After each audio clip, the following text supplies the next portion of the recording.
Hello all, and welcome to tonight's whiskey review, Scotch whiskey review. And what are we going to be reviewing tonight? And I'm going to dub this review the chicken and waffles review, because that's what I had for dinner tonight, chicken and waffles. And it left me a trifle congested. I think I'm allergic to something or other from Popeye's extra crispy recipe. But, I can still breathe through my nose, as you can see. So, what are we reviewing today? We are reviewing the most popular single malt in America, as opposed to the most popular single malt in the world, which is the Glenfiddich. In America, the most popular Scotch, however, is the Glenlivet. And why is that? Because of its affordable price point. It's usually under $40, sometimes around $30 or less. So it's about as affordable as you can get for an aged single malt. And, of course, it's 12 years of age statement, so let me go and read the label here. In 1824, George Smith established his distillery in the remote and wild location of Glenlivet. Here he found the perfect conditions to craft a definitive single malt whiskey through this timeless primeval valley run through the icy waters of the River Livet. Its name, smooth flowing one in Gaelic, reflects the Glenlivet's beautifully rich and elegant flavors. This is 40 ABV, and it dates back to 1824 when whiskey was first legalized, production of whiskey was first legalized in Scotland. So, this is a Speyside. Like certain Speysides, this is unpeated. So, it doesn't really have any of those smoky notes that some people find challenging. So we're going to have it in two different ways here.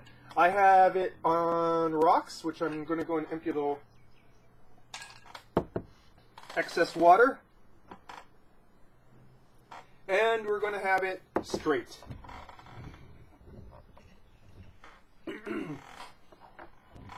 So first, onto the rocks.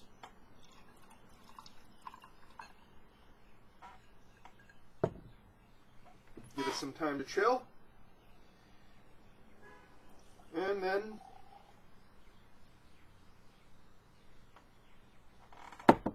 into the Glencairn glass. Okay, and let's go and put this down so I don't accidentally knock it over, because that would be a tragedy and a half.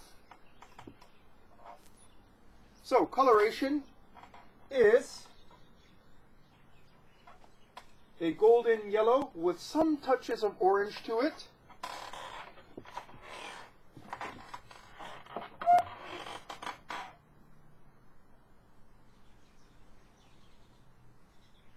Nose on it straight. Oh, leg is fairly moderate.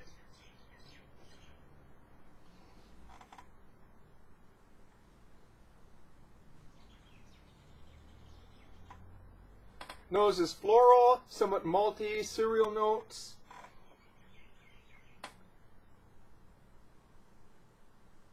Apples. Honeysuckle.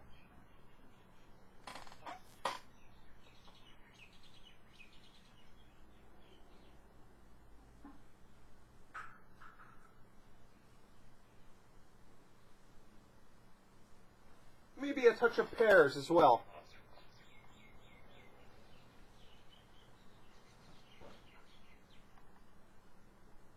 Overall, on the fruity, sweet, and slightly floral side. Now, on the rocks. Too cold to smell.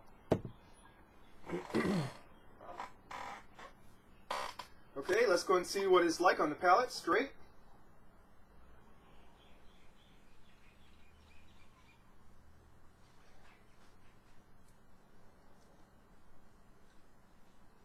Sweet. Sweet in the upfront for a Scotch.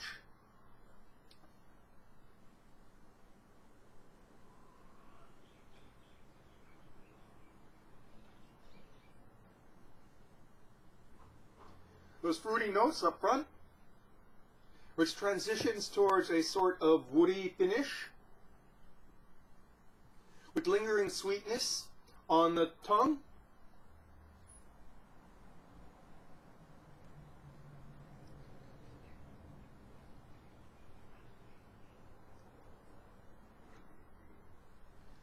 There's a bit of heat in the midst to finish, but not overly so.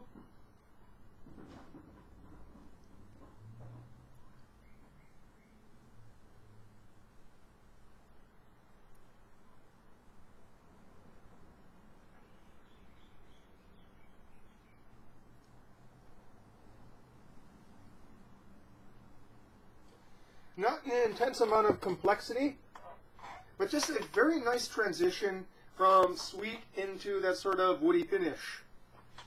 Okay, let's go and clear the palate a little bit with some water as we go to the one that's on the rocks.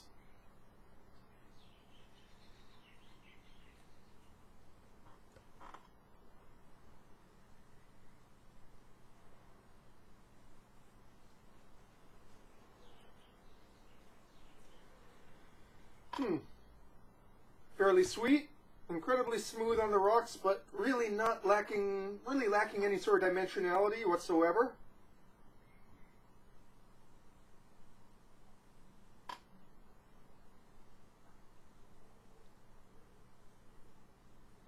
It just kind of comes across as Scotch.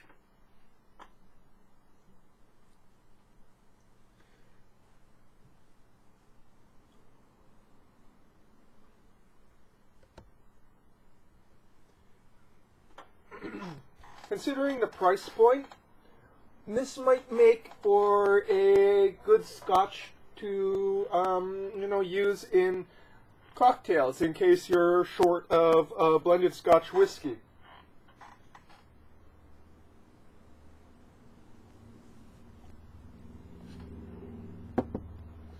That's due to the fairly smooth, I'm trying to think of a different word. It's not bland. It's fairly, what's the word? Fairly even profile. No real taste notes that really stand out. As the ice melts into the one that's on the rocks, it's kind of taking a rather bitter note to the finish that I'm finding unpleasant.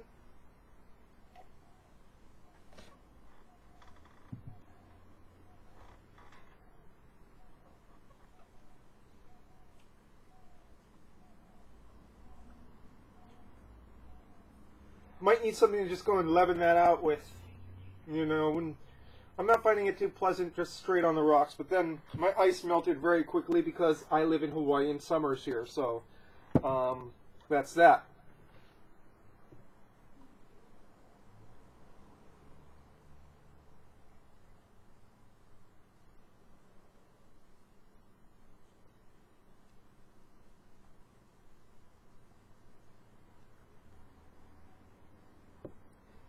Again, just straight.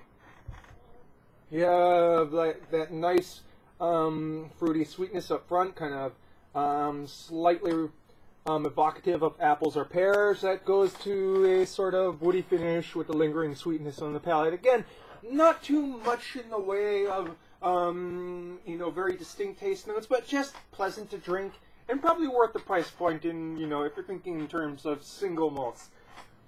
Now, I have to say, I kind of like the Oban better. And when we're talking about low price point single malts, that's just because it had a little bit more, I think it was a sherry cask one, so it had a little bit more distinct fruit to it.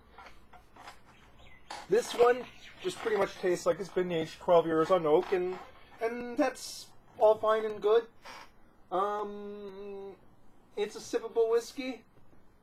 It's exciting, no. It's decent enough. It's definitely a step above most blended Scotch whiskies in that it is fairly drinkable by itself.